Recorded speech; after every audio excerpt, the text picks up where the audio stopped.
With us. If you're online, please use the hashtag #OpinionCourt so that we can track your feedback, and 22422 is our SMS number. I want to reintroduce my guests to you for good measure and get us on with our conversation this evening. So to my immediate right is independent journalist Macharia Gaido.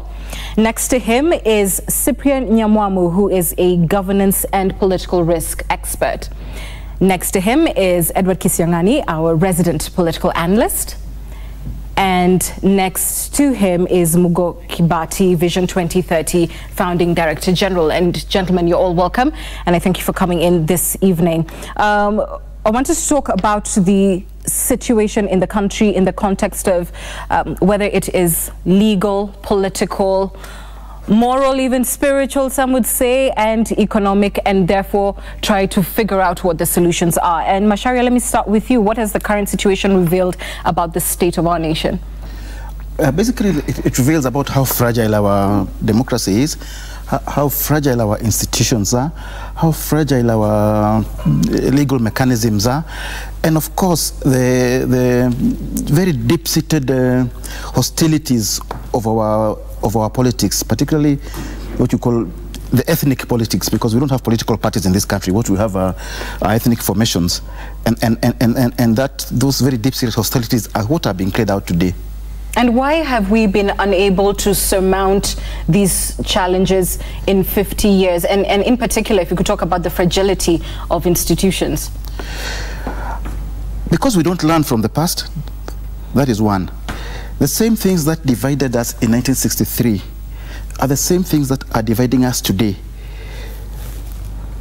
Basically, ethnic competition for power, and politicians who seek power not because leadership is a service, but because it is a means to amassing wealth and privileges for themselves and their cronies. If you look at all the key players today, it is almost reduced to family feuds. It is the Odingas and the Kenyatas, a feud that goes back to early 60s. And everybody else is there cheering on, or is on the payroll of somebody, or basically, you know, it is as simple as that. Okay. From where you sit, Mugo, especially because you were part of a key team that drew up Vision 2030, what we imagined we wanted to become, do you see our challenges being that the republic is held hostage by a feud between families? Do you see the fragility of our institutions? And what do you believe that this crisis, well, some would call crisis, others would call, you know, just another day in democracy, has revealed about the state of our nation? Well, the problem we have is that we have not been able, frankly speaking, to build the republic. In fact, we need to debate the term republic. A republic consists of citizens who actually, in terms of the social contract, which is our constitution, are the sovereign. They are the supreme. But we have not yet developed a republic in which the citizens are able to manage or guide the governors. And Vision 2030, of course, was a long-term transformation strategy, and that anticipated the fact that it is difficult to transform a nation. And oftentimes in Vision 2030, we spoke of what I refer to as the hardware, the infrastructure, you know, roads, rail, ports, and even policy reforms in education or agriculture or healthcare. All that is hardware. What we haven't paid enough attention to is the software. And the software is us and how we relate with each other. We had hoped that the Constitution, as when we promulgated it in 2010, and that was a very important part of the political pillar of Vision 2030, would change the way we behave. But clearly, that has not worked. There are those of us who feel that perhaps we rushed the Constitution, that the Constitution that we drew up in 2010 did not properly envisage the society we're in, the one that Macharia is talking about, which is basically ethnic. We're very easily mobilized in an ethnic sense. And we now find ourselves in what I think is a crisis. It's clearly a political crisis. In a few days' time, if we do not have an election, it could become a constitutional crisis. And I think on the part of, from where I sit, I think it is important that we avoid a constitutional crisis. But having said that, we must deal once and for all with the political crisis. And I think the long-term underlying issues that result in every 5 years, we find ourselves in this point, and especially when you have an incumbent election, we must address the issues that are causing the crisis that we have today. The management structure of this nation, we have to revisit the constitution, as far as I'm concerned. The winner-take-all system, where if you have when you have a presidential election, the winner and his constituency feel they've taken everything, and whoever loses feels they've lost everything. I think it's an unhealthy situation to be, and it causes despondency.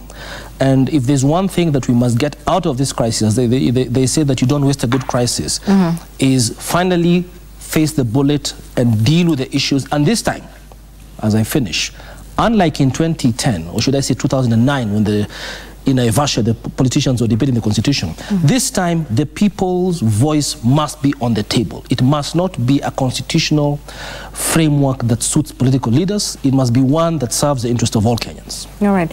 Cyprian, do you believe we pegged our hopes on the constitution to change our social fabric, and do you believe the constitution lived up to such an expectation? Thank you very much, and I agree with what my brothers are saying. And the constitution that we made in 2010 helped move this country very far forward. If it was not for the constitution of 2010, we would not be having Kenya as we know it today. In 2013, the disputed presidential election would have completely dismembered this country. The constitution provided for strong institutions, devolution, and other things. But what Mugo is saying, which I agree with, is that the constitution also created new problems because it was rushed. In fact, it was negotiated very poorly. There was no sufficient information and analysis that went in. And he has touched on the management system and structure, for example, how we have exclude and humiliate the opposition, for example, how we have a very thin executive, for example, which is a 1 or 2 men top command of the executive, without politicians being there to help move the country forward. And there are 3 other important things that will have to be revisited when the moment comes that Mugo has spoken about how fragile our institutions are, for example. But I conclude by saying that all this is a problem of leadership.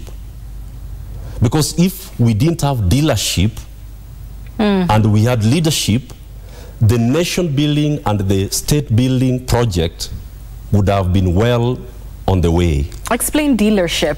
Yes, because you see, what we don't have in this country is leadership.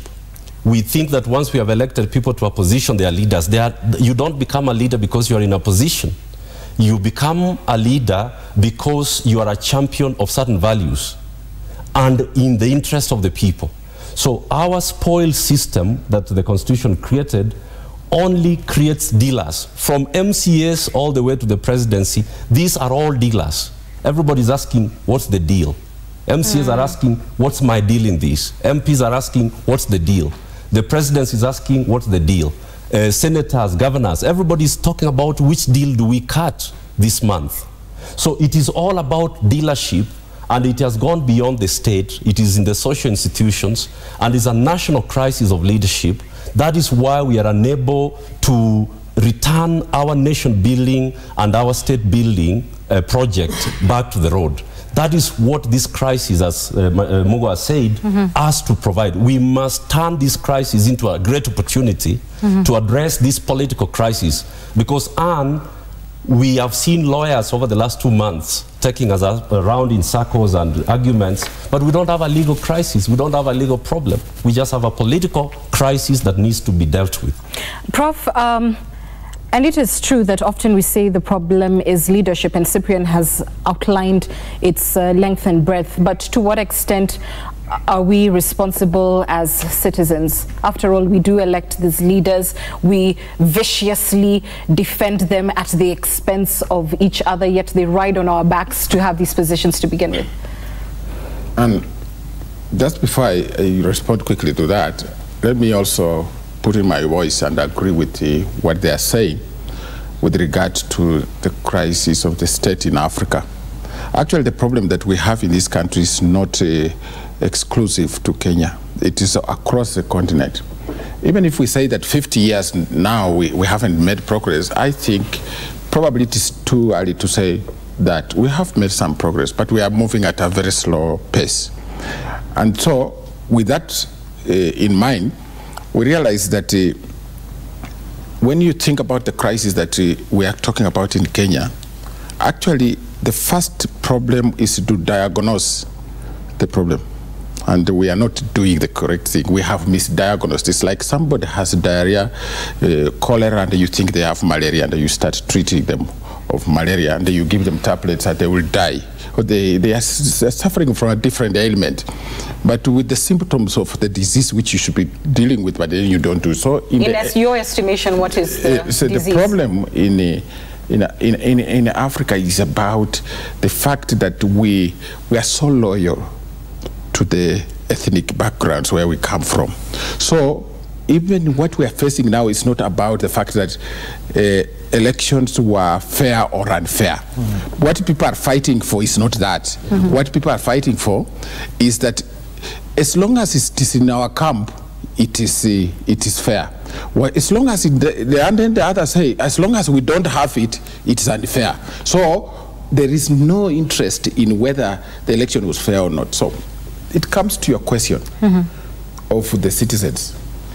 Actually, I will take a diversion from my colleagues here and say that it's not the problem of leadership. If you look at the current constitution, we all have responsibility to do certain things right. And some of the people in this country, if you look at the literacy rate from 1963 to now, we have made progress. We have highly educated people in this country who can take decisions and lead. Leadership is not about going to parliament. Leadership is you provide it even from family level for people to be honest and to observe certain values. But we, the people who cheer, even when we have bad leaders, we still cheer them because they are ethnically correct. Even when they make a mistake, we don't correct them. So we are mainly, not partly, we are mainly responsible for what is going on, just not here in Kenya, but across the African continent. So time has come, even if we are citizens, to ask, why do we even hate each other?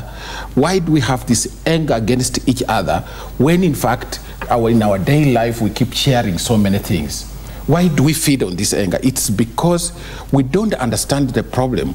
The problem is that we don't take responsibility to say, after all, the whole country belongs to us. We are going to go to the same shops. When we are sick, we shall seek assistance from each other. So really, this is just an election, and we must direct the leaders, as my brother Muko is saying, to do what we want. For the first time, we need to sit down and say, you are going to give us this kind of leadership. We want you to take this direction. We want you to unite the country. If you speak things that really create animosity between groups, you are not our leader, and we reject them. And I want us to talk about that in depth a little later, but Macharia, let's pick up from what Mugo said in terms of the management structure of the Republic, and that being part of the problem in this very heated competition for the presidency. And if you agree with that, then let me ask, because you get to that management, to head that management structure through an election, will elections solve Kenya's problems? Are we trying to settle a certain score through an election? Elections will not solve Kenya's problems. Elections are just part of a process through which we build our nation state. Our biggest problem is that we are not a nation. We are a collection of tribes. It is good to have elections regularly, on time, and of course they must be free and fair elections, so that even if you lose, you will easily concede and say, well, I'll try my luck next time. But we on the one hand, we make very good progress, like with the new constitution. On the other hand, we go backwards by getting more and more into these tribal and ethnic cocoons, because all we're seeing now at the top is about ethnic mobilization. None of our political parties have a manifesto that is very much different from the other. All they do is take any manifesto from their previous party, update it kidogo, and give it a new name. There is absolutely no difference. There is absolutely no ideological difference between Jubilee and NASA or CORD or any other formation. In fact, all of them simply took the Kano Constitution and messed it and updated it, so to speak. Their manifestos don't have very much that is different. They are not based on ideology. They are not based on principles. They are not based on policies or any platforms. It is simply, they are simply vehicles for power. They come to play at elections. And that is why they don't even last. And so when a party like Jubilee says, possibly, yes, we all started from the agreement of two large communities to bring them together, and yes, was created largely on an ethnic basis, but then they go ahead and say, but now we collapsed all these parties. We have formed what they call a national outfit, and I am quite sure if we had one on the panel tonight, they would say, look at how the Republic voted in the last, well, now disputed election. We won seats in areas we never had seats before. We are not an ethnic party. What would you say to them? Jubilee is an ethnic coalition. NASA is an ethnic coalition. Jubilee today might be saying they are okay and united. We have not yet got to 2022 when we might see them having their own issues. That is a reality. But how do we resolve that? It is not, as we said, I think, and we are all agreed, this is not simply a constitutional problem. This is not simply a legal problem. This is something which needs to be resolved. At one level, it's political. At another level, it is within us and within how we take things. It's easy for us to blame the leadership and those who mobilize us into ethnic blocs. But as long as we, as Kenyans, individually fall for that, as long as we say, I will vote for Uhuru because he's a Kikuyu, not because he offers anything else. Or somebody else will say, I will vote for Raila because he's my Luo. Or somebody else will say, I'll vote for so-and-so because he's my Kalenjin or my Luya. Then we have a problem. Right. Until we fix that, how do we fix it? First of all, there is the very immediate problem of an election coming up in a situation where you cannot say that it will not be contested. Okay, we must resolve that. But beyond that, have we fixed our problems? We can go ahead and have the election on time. And in accordance with the law. And in accordance with the law. But we will not solve our problem, because our problem is bigger than who wins an election. So in fact, actually, Anne, on that basis, what he's saying is correct. That there's no need to stop the election on 26th. The election should go on because it's part of the statute, and it's more expensive not to have the election. But what is important now, as my brother is saying, is after that election, we need a fresh conversation about our country and fix some of the things we are talking about, because we know even with that election, we are not fixing the problem. Then we say, what is it that causes this animosity, hatred, anger, and how can we fix it? And then so, away from the elections, people will be sober enough now to say, let us now, how do we fix it? Then probably a solution will come from the people. But, Right. but it is not something that you think that this election will come. So even if you stop this election, it doesn't fix it. So let's have the election on what? On 26th. Muke, let me pose a question to you. Still returning to the issue of the management structure of the Republic being a fundamental issue. If it is then a political problem, to what extent can political negotiation get us out of this, in reference to what you've said about the management structure, that it is such a winner-take-all, etc.? I think answering a question, but also contextualizing it, I see, as I said earlier on, two problems. Political problem and constitutional. So far, we're not in a constitutional crisis. Today, as we speak, not holding the election before the 60 days are over puts us in a constitutional crisis. Right. And I see no need for us to put ourselves in that position. Yeah. I think it is important that any crisis you can avoid, we avoid it strongly. So I think it is important that we avoid a constitutional crisis by having an election on the October 26th. However, it is important to also realize that holding that election and avoiding that crisis, which is constitutional, does not solve the political crisis. And the political crisis is deep-rooted. It is, as Macharia said, from the 60s. We have, over the years, undertaken actions to sort of address it bit by bit, and I agree with Cyprian. The Constitution of 2010 went a long way in beginning to address many long-standing, deep-seated issues. Devolution, which you haven't spoken about today, in my view, is beginning to work. One of the notions of devolution was to remove the stakes from the national election to devolved counties. But I think we have to keep refining the structure of management. So I think it's important that we agree that we have made several steps. Vision 2030, the hardware I was talking about, that is important. It is important to have good infrastructure. It is important to have systems that deliver good infrastructure. And over the last 15 years, we have created systems that allow us to build roads better, to electrify the country better. However, we have not solved the deep-seated political problem we have, which revolves around a moral universe that we think of ethnically. I mean, if I could discuss the concept of a moral universe very briefly, where as long as my moral universe is, say, Kikuyu or Luo, within my community, everybody that I deal with is one of my own. Outside my community, that's an outsider. We cannot claim to have a constitution and a republic called Kenya, and we have separate moral universes. We must expand our moral universe to include the entire country. Right. It must be Kenya for all. And as I said earlier on, the citizenry must now get up and begin to demand certain, to have an agenda. We must have Kenyan agenda which belongs to the Kenyan citizenry, not the politicians. However, having said that, the leaders do have a role to play in helping us grow that moral universe, in helping us, the citizenry, interpret what it means to have the constitution that we have, because part of the problem we have with the constitution is that we don't yet understand it.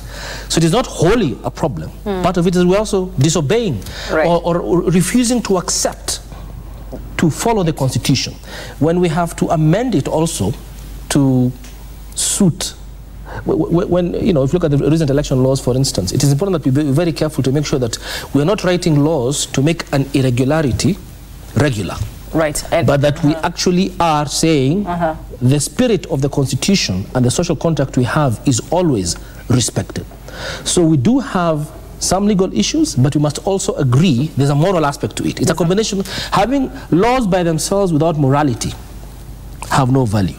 So there's an element where we have to keep refining the legal statutes, the constitution, but there's an element where we have to have a conversation about who are we, what is our value system. We have this constitution, do we all accept it? When people are about to go for a football match, the 11 players on each side agree to the rules, and even when they feel highly aggrieved, and the referee says, no, that's a yellow card you're going to get because that's an offside kick, you have got to accept it. We haven't gotten there with the constitution. All right. I just wanted to chip in there, and I would say, fine, even if we are agreed that we need to go for those elections on the 26th of this month, I don't think we can go to those elections unless we first have a conversation on how those elections will be held, and basically set the rules and change what may need to be changed. So otherwise, going to election in such a highly polarized state will offer absolutely no solution. It will only make things worse. So there is need, first of all, let us agree on the ground rules. Let us, I think prior to 1997, we had something called minimum reforms or something, just for the purpose of ensuring acceptable elections, knowing that after the elections, then you will carry on that conversation. But nobody is talking to IEBC other than Ekuru Okot tomorrow. We are talking to IEBC. I advise the religious leaders across the divide, and I agree with what Macharia is saying. And first of all, there's no constitutional crisis if we do not hold elections on 26th of October. I think somebody has given the impression that there will be a constitutional crisis. None. I've been asking what will be the constitutional crisis, and there won't be any, because Article 142 is very clear. We will not have a constitutional crisis, and the way we are racing forward we are going to miss the opportunity that this election presents. And this is very important because elections in Kenya creates the trigger for all these issues that are never discussed to come to the top. One of them is that as a country since independence, we have been unable to hold a free and fair election. Countries like Ghana have actually gone beyond us very far. Nigeria now and other countries are taking the lead. But as a country, we have been unable to hold free and fair elections. It's a serious problem, and it is not an IBC problem. Let me tell you, for example, Ghana has only had 3 commissions since 1992. We have had 6. We change them every other day. These people are even incapable of creating the stamina and the institutional ability to deal with an election. And that's why we cannot separate the political crisis from elections, because election then provides the platform where all these issues come to the top. And the reason why people don't want to go into this election is partly because they fear it's not going to be free and fair. But apart from that, if we lose, where are we going to go to? For example, Raila got about 7 million votes. People tell him, you go to Bondo. Because we do not see that, for example, the votes he got represent a constituency that is across the country. How do we dignify the opposition? I'm going on from Mugo to frame the issues that have to be discussed, because citizens now must say, what is the political crisis? We can't keep saying there's a political crisis without breaking it down. And if you give me a minute, I'll do that. The first thing is that we do not dignify the opposition. Our constitution of 2010 created a problem we didn't have. We do not dignify the opposition. The loser loses everything. That is not a problem we had before. Number 2 is that the presidential system that was created, pure presidential system, creates a very narrow executive at the top. And therefore, the hybrid system that was recommended in Bomas, the hybrid system that was recommended by the Committee of Experts, which was killed in Naivasha, is where we introduced a problem, and how to expand the executive, whether it is on the Jubilee side or wherever it is. And this is not the Nusumkate confusion that I keep hearing people talk about. We are saying that structurally, the executive must be expanded. To what? How? If you could. For example, you need to introduce the post of Prime Minister who goes to Parliament. Because these guys, for example, President Uhuru happens to be the first president under this constitution. You pick... And that would be an opposition role? Is No, that's not an opposition role.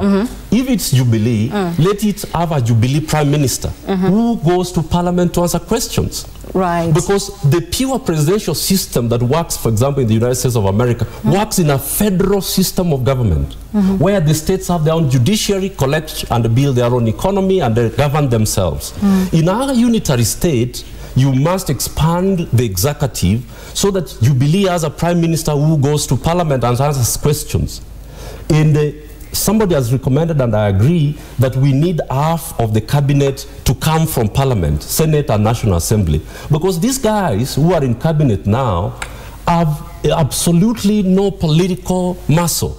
So they cannot moderate the executive. Previously, when ministers used to come, for example, Kiraitu from Meru, and is in cabinet, decisions and policies and how they are made, there was a way they used to direct the president. And that's what we anticipate in the Constitution. The third issue, and I'll stop shortly thereafter, is the whole issue, and people are not talking about it. I've been to all the 47 counties since January this year. And these are some of the things that people don't get to talk very openly, Professor. People are saying, is it going to be a Kikuyu and a Kalenjin for 70 years? And the Ruto made a mistake recently, the deputy president, to go out to the campaigns with Uhuru-san. The message was, after I am done, then Uhuru-san will be mature enough to now take over. These are the things that people don't talk about. I think I have a huge burden, being advisor of the religious leaders, and they have been speaking, to start unpacking the political crisis.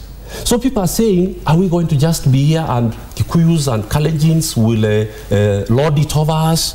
And once they capture the executive, that's where the money is. They take the key ministries and the key parastatals. If you go like to the energy ministry, you will find that almost all the heads of the parastatals there come from one ethnic community. And then this introduces what Macharia talked about, number 4, institutional incompetence. Our institutions are highly incompetent. And institutions don't run themselves. They are actually managed by human beings. And that brings their fragility, I suppose. When Mugo was at Vision 2030, everybody knew about Vision 2030. When Mugo left Vision 2030, we forgot about it. So we should not behave as if institutions run themselves. They are actually manned by citizens.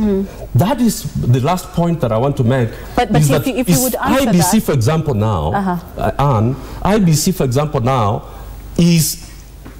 it has a serious problem and people are not talking about it. When I was with the Catholic bishops today, I told them IEBC needs help. People are behaving as if IEBC can get itself out of the mess it is in. It is incapable of getting itself out of the mess it is in, and somebody needs to come and rescue IEBC, and that cannot be Jubilee or NASA. And I'm going to ask later about what you think the challenges IEBC is facing, but if you could just return to you briefly, Cyprian, because we're talking about the political problem, yes, and the management structure of the Republic being part of that problem, and you've said, you know, dignify the opposition. Yes. So with the structure where you have, and if you would tell us what you envisage by amending this management structure and what role the opposition would play in a different management structure that would give them dignity. So for instance, let's start with how the executive is framed. So fine, you have the president, you have the deputy president, you have a prime minister who you're saying would come from the winning party. Exactly. And then where does the opposition sit in a dignified position from there? For example, in the French model, you have a prime minister who goes to parliament, and that's what was envisaged in Bomas at the committee of experts. Credit to Yash Guy, because I think these 2 weeks that MPs were in Naivasha destroyed a very important compact that we had negotiated over 20 years. We said we cannot deny Kenyans the right to vote for their president, but we must not do away with the fact that parliament has a significant role in the management of public affairs. So in this case, for example, Duale would be the prime minister. But you know. Let me just complete, Professor. Yeah. So where is the opposition? This Anne is asking. The opposition needs to be dignified in 2 ways. And I saw a friend of mine write in the newspapers on Friday, captured it very well. You either say that if, for example, after an election, the second coalition, the losing coalition, the leader, the candidate, for example, in this case, Raila, goes to Senate, and Kalonzo goes to the National Assembly, so that he becomes the leader of the minority in the National Assembly. And Raila goes to the Senate and becomes the leader. That's what you've seen in America. John McCain has been in Senate since he lost to Obama 9 years ago. And John Kerry was in Senate until Obama tapped him to be Secretary of State. There, losing an election does not become a point of humiliation, of being told go to Seikuru or wherever. The other way to dignify the opposition, which I recommend strongly, the first one is not bad, but I recommend this very strongly, is that let the Constitution create the office of the leader of opposition outside Parliament, all right? But the leader of opposition can be given time to appear before the National Assembly and Senate, but also to appear before parliamentary committees. And at the same time, the running mate should also be the deputy leader of opposition. Let us give them 10 to 15 advisors. You can call them shadow cabinet secretaries or whatever it is. It is going to cost us about 1.5 billion shillings a year, but it's going to stabilize Kenya for 5 years. Because if Raila wins or Raila loses, like last time in 2013, and you leave him free for 5 years out there, what is he going to do? He's going to call one mass action after the other because he's not part of the governance structure. The governor of Isiolo got about 36,000 votes. He's a governor. But somebody with 7 million votes, next time it will be, say, for example, Kalonzo with 9 million votes, he's told go to Seikuru. That is a fundamental problem, and we need to improve, as Mogo is saying, continually as we move forward. Prof, you had a question. I think I'm happy with what Cyprian is saying. It's very passionate. he is introducing a discourse which we should keep on interrogating. But there are a couple of things that he has said, and I think I can't go through all. I just want to mention one thing, Cyprian.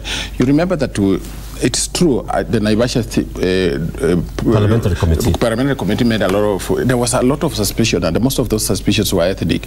And what the spirit at Naivasha was carried to the House, where when one amendment was suggested, including the things you are talking about, another group walked out, and we ended up with a document which was not even revised. But look at what brought us here, up to this level. The original thinking is that we had a system in which the executive and the legislature were sleeping in the same bed. The original system that we had is because, you know, especially the parliamentary system that you are advocating for, you have people who go not the parliamentary, the hybrid executive. The hybrid executive. If we got the hybrid executive, yes, it's okay. But then how do we deal with the question of collusion within the House between groups that you know, are very close to the executive? Will the executive manipulation, which you have mentioned, the executive manipulation of the legislature, cease with that power arrangement? Yes, yes, it will. Right now is when you have total executive domination of Parliament. Tyrant of numbers. What Duale is told, go down and say, he will go say it. That is what is going to carry the day. We have now seen the proper imperial presidency coming back. The total capture of the judiciary, of the legislature by a top-heavy executive who was unlimited political power and access to institutions. It is Nabweza, one of the African scholars from West Africa, says that you must design a structure that is awake to the realities of the multi-ethnic societies that we have in Africa, particularly in Kenya. It's a very complex process, and the feeling of exclusion that comes with this power in a certain center, which is unchecked, which is unbridled, is why the resentment, and that is why elections in this country become what we call it, a life and death issue, where the competition is cutthroat. That's why the ethnic mobilization, that is why the 50% plus one is not going to heal the problems. But what Macharia said, which I agree with, is that we have to sort out this election that is before us.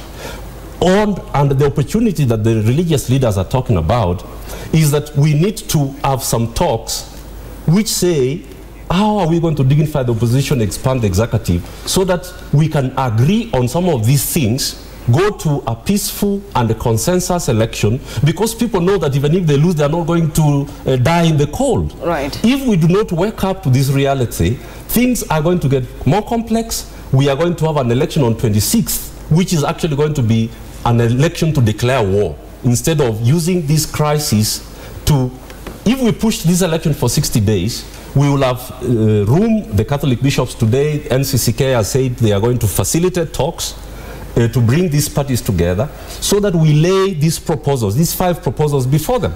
Right. So if I may, just 2 things I'd like to say. First, Cyprian says that there is no constitutional crisis, which is a point that is being debated. If we don't have the 60-day election, I think that is a point under debate. What is not clear is that there is no certainty. And on the part of the business community, and I think when I sit here I have to talk about what the business community is feeling, because business right now as we speak is suffering tremendous. And when I say business, it's jobs being lost. Exactly. It's potential for new employment to be created being lost, decisions being postponed, both investment decisions. When investment decisions are postponed, it means jobs that would have been created in September, in October, in November actually are not created. Right.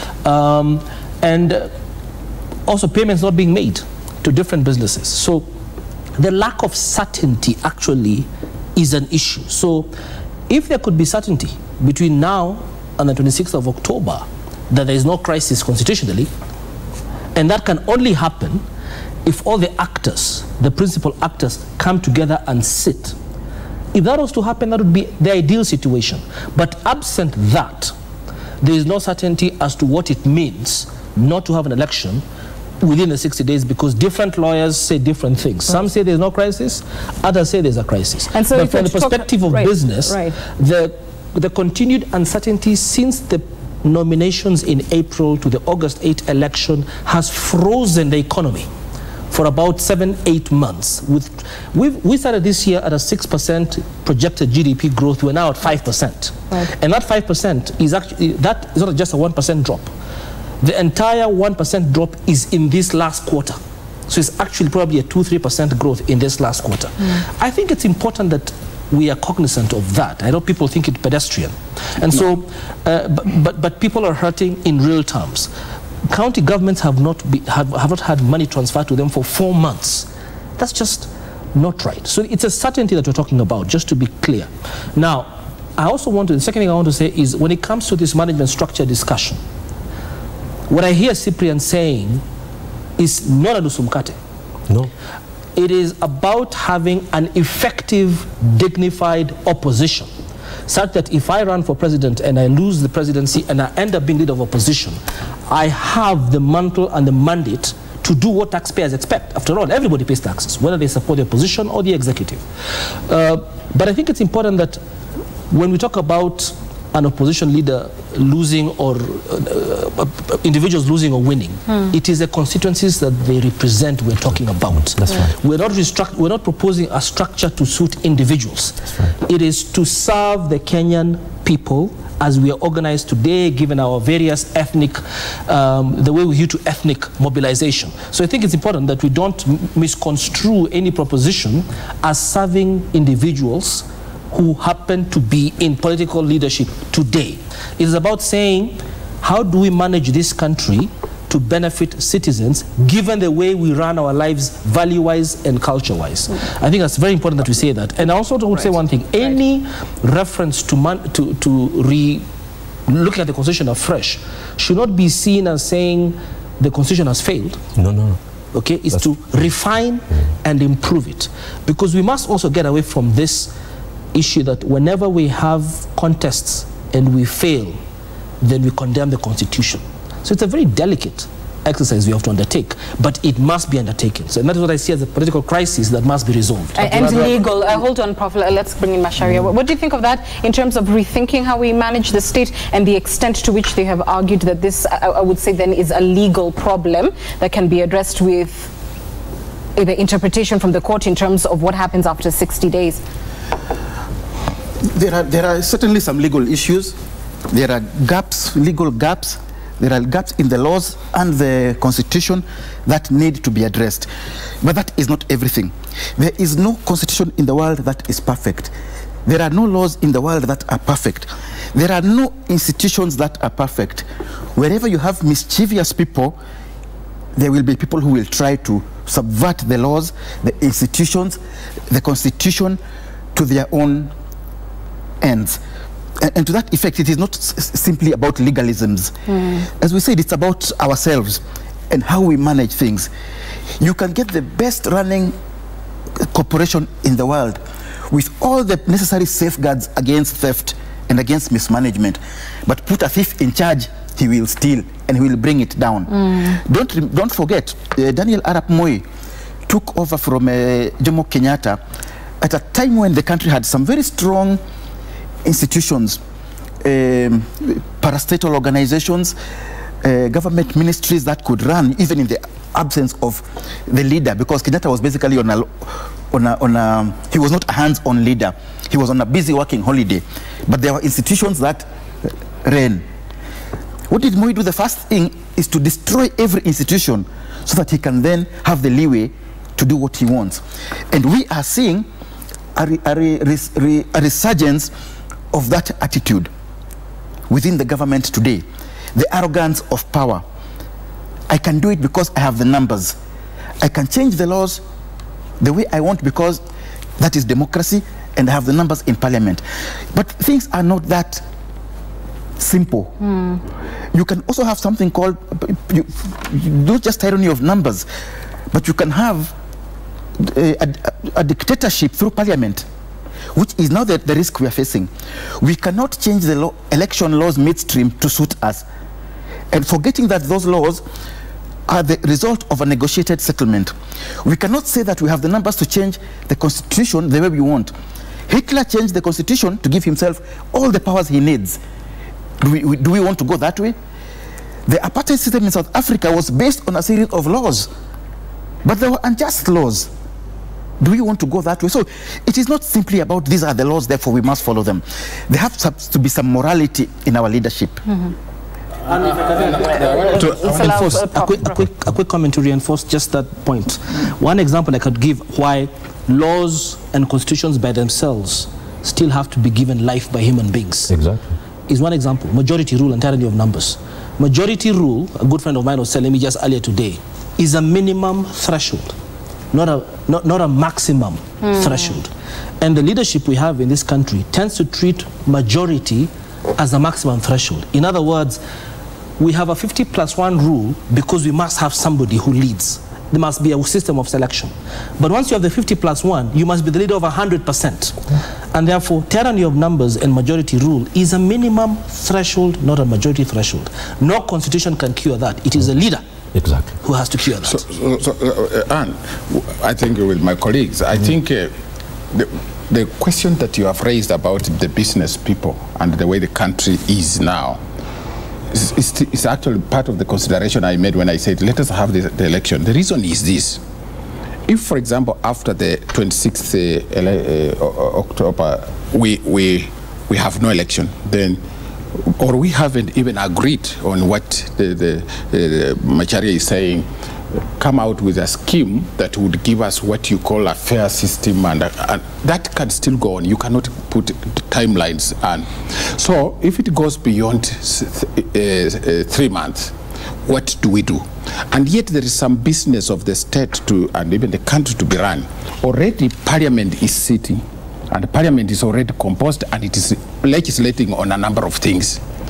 If we go beyond 26 and you have a president who should also do certain things because Parliament has played its responsibility.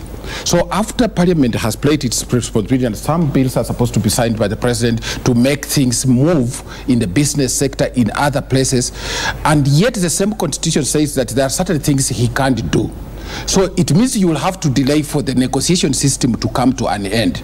So even as we advocate for an election, we are not saying that that solves the problem, but it stabilizes certain institutions within our country that can provide an atmosphere for dialogue. And even we might reach a point with the suggestion that Mugo and my colleagues here are suggesting, we might look at the constitution, because when we make changes, they have to be constitutional. So we might reach a point where we even need a referendum on some issues. If we do a referendum, the 60 days, a referendum will take us about 2 years before we can have it, if we go by that, because some issues require a referendum. Now, if we say we can't have an election, so we must wait until people agree, and some of the issues have to be done by a referendum, we might just even escalate the problem. So our suggestion, my suggestion at least, for the 26th elections, October elections, is not that it is going to cure anything, but it is a desperate way of saying we must stabilize something to negotiate in order to move forward. And gentlemen, we're absolutely out of time. Cyprian, I know you want to have a rejoinder on the same, but not a rejoinder, clarification, if you don't mind. Fair enough, and you will make it. But as we wind up, I want you to also make your submissions to the president. If he was watching tonight, what is the one thing he could do to walk the country out of what largely this panel has seen is first and foremost a political crisis? And Cyprian, you can kick us off with our final round of comments. Thank you so much. I wanted to say that I'm not saying that the election should not be there on 26th. As a political risk analyst, I am telling the country, and this is what I've been sharing in every forum, that the business community and all these, those of us who are worried about the economy, should now anticipate a long drawn-out crisis across the country, contesting not IEBC, but contesting the presidency. That is something that is bigger, because you will not be dealing with the police alone. You will now have to deal with something bigger than the police. I normally say, don't let the genie out of the bottle. So that is my point. Elections, nobody can stop them. Yes. But if there are going to be elections that will create a new crisis that is longer, then you want to delay it for 60 days so that you agree on these things. You don't have to pass them in Parliament. Let there be some agreement so that people know that after elections, we are going to have a life. and then elections will be consensus elections. This is the point that we keep making. Right. What do I tell His Excellency the President? His Excellency the President must know that this is his legacy term. This is his legacy term. Already has begun. It is his legacy term, and he must not handle it as if it was the first term. He must handle this as a legacy term because this is what Kenyans will remember about him. Is he somebody who reaches out? Is he somebody who wants to use power without brakes? A new Mercedes-Benz without brakes is a very dangerous Mercedes-Benz. So you want legacy in terms of nation building, a legacy in terms of dealing with institutions and building them, and number 3, a legacy that talks about the economy and how it's built under Vision 2030, under a stable political system with institutions that work. That cannot be done, as Mugo is saying, if you are passing partisan, one-sided laws so that you can be able to clip those who you don't like. That's how you destroy a nation. So this is his legacy year. This is his legacy moment. He must search himself, and he must not listen to the deputy president. Oh my goodness. But I think the important thing in what you're saying is that the legacy doesn't start after you've been elected and sworn in. It has already begun his now legacy moment. with exactly with what's happening in the Republic. Macharia, to the president, what would you say? You know, the president seems to be operating on the mindset that we go to elections, he wins, he regains his legitimacy, and then he can kick everybody the way he wants. Things don't work like that. It will get worse, not better, if that is his attitude. Because we have moved on from, this is not 1966 or 1969, where you can bring out all the forces of repression. It does not work that way. The moment you signal that you're taking a hard line, today we have seen the acting interior CS, Matiang'i, purporting to ban demonstrations. What does that mean? Tomorrow or on Monday, demonstrators will come out. In the CBD. In the CBD. You cannot restrict them. How will he respond? With force. What happens when you respond with force? Chaos. That is what precipitates chaos. It is true that those organized demonstrations have a responsibility to police themselves and to make sure that they are peaceful and in accordance with the law. But also, the police have a duty to protect to support the demonstrations and to protect them. Because there will always be infiltration, there will always be thugs who want to take advantage, to loot, and there will also be those within the demonstrators who think it is always a good opportunity to throw stones and so on. Those must be checked, but not by purporting to exercise repressive powers. The moment you go there, then you will be tempted to think that the next stage is to start jailing people. Once you win an election, then you think that I now have the power to do everything I need. But you don't. It will only be a very temporary thing because things will get worse before they get better. A wise leader knows when when the nation is about to be destroyed on his watch. In 1991, towards the end, all the Kanu Hawks, the Sharif Nasirs, the Kariuki Chotaras, the James Njiro were saying, no way, no way, no way, multi-party, never, never, never. And they could not see it any other way. It took Moi in a moment of wisdom to say, wait a minute, I am not going to let this country go down under my watch. Nakubali, I agree, multi-party. And so the president's moment of wisdom in this scenario would be? Is to realize that he has a chance and a responsibility to save this country from going down the drain. And he does not need the Kariuki Chotaras of today, the Sharif Nasiris of today, to tell him Kangumu. But for every gesture he makes, there must be reciprocity from the other side. Right. It is not a one-way thing. As simple as that. So it is not just the President Uhuru I would address, also Raila Odinga I would address that. All these things are a matter of give and take. There is none of them who is absolutely right, none of them who is absolutely wrong. But what we are looking at is beyond Uhuru and beyond Raila. It is about Kenya. for today and for tomorrow, and for our children also. Right, Prof, to the President, to Raila Odinga, the NASA presidential candidate. Also to our President. My appeal to him is that he is the president of both NASA supporters and the Jubilee. So he's not a Jubilee president. So what we plead with him, with humility, is to request him to tower above the two political formations and summon all his wisdom. And if he has a shortage, look for the church leaders and other wise men across the country and talk to them without any party affiliation, but leave his party aside. Then after that, after recognizing that he is the president of both NASA and the Jubilee supporters and any other person in this country, he has an enormous responsibility to unite the nation. And therefore he must discourage anybody from either his party or the opposition party who is talking about things that can divide the nation. But after accepting to tower above the two political combatants, he should make the first move and call Raila Odinga and tell him, Raila Odinga, what is it that you are going to gain if we keep fighting? And even if you travel abroad and probably explain our problems, we shall solve them here. So my brother, come to me. We should not destroy our nation because this is our motherland. We have children and grandchildren. What is it that you can take and what is it that I can give?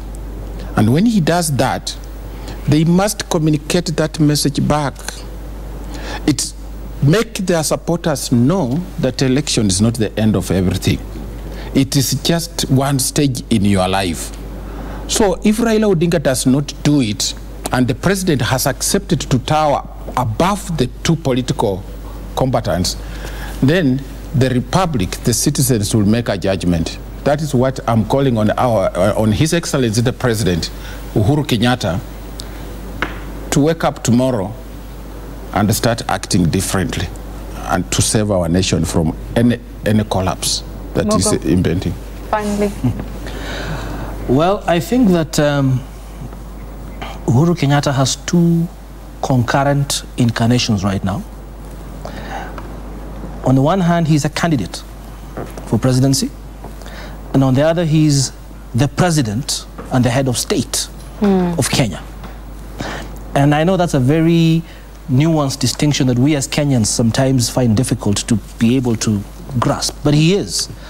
He is the head of state, he is the commander-in-chief, he is the president, as the professor said, of everybody. While at the same time, he is a candidate for president. As the head of state, as the commander-in-chief, Kenyans are looking for a steady hand. They are looking for reassurance that all will be well, and that the presidency will do everything possible to ensure that all is well. All these crises we're talking about, whether they be constitutional or political or legal, that the presidency will be sure to do the right thing, even as a candidate ferociously competes for the presidency. And to be president and to be calm and to give reassurance and a steady hand is a difficult thing when you're a candidate. It means you have to be calm. And the uncertainty, and now again speaking on behalf of business, the uncertainty that business sees, and I think Professor really expounded very well, makes it difficult to plan and makes for a very, very tough set of few weeks and months for all Kenyans, because all Kenyans actually either are undertaking a particular enterprise or are employed somewhere. So that was what I would say to the president, steady hand, and to the leader of the other candidate, to Raila. It's important that he also, as a candidate, fights for his rights, but also understands that he's also a candidate who should care about everybody, whether they be NASA or Jubilee, and that protests and demonstrations must be done lawfully and legally. It is difficult because I know there's infiltration of criminal elements, but I think it is possible to police some of those, for the protesters to understand who amongst us is actually an infiltrator, and have that as a proactive strategy. Because I think, going back to the president as commander-in-chief, he must protect both the protesters, but also everybody else, because your rights as a protester end at my nose. You cannot have protests that actually shut down businesses or cause businesses to slow down. So that would be my message to both Uhuru Kenyatta and Raila Odinga. And to Raila, I didn't say very lastly, is that this is his moment of putting the mark on his contribution to this country. He cannot miss this opportunity to work with the head of state and his executive president to take this nation forward. And as Macharia said, the religious leaders are more than available to help them to explore this route so that we can be able to put this country together. The business community is available.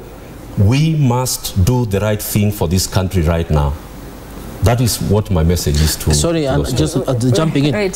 The both men should talk. They should. Before the 26th. Right, and that's what really everybody on the panel is saying. But here we are, TikTok. We hope somebody will make that phone call. I appreciate you all very much for your considered views. That's all the time we had on Citizen Live at 9 and Opinion Court. I am Anki Guta. Good night. God bless you and God bless Kenya. Bye-bye.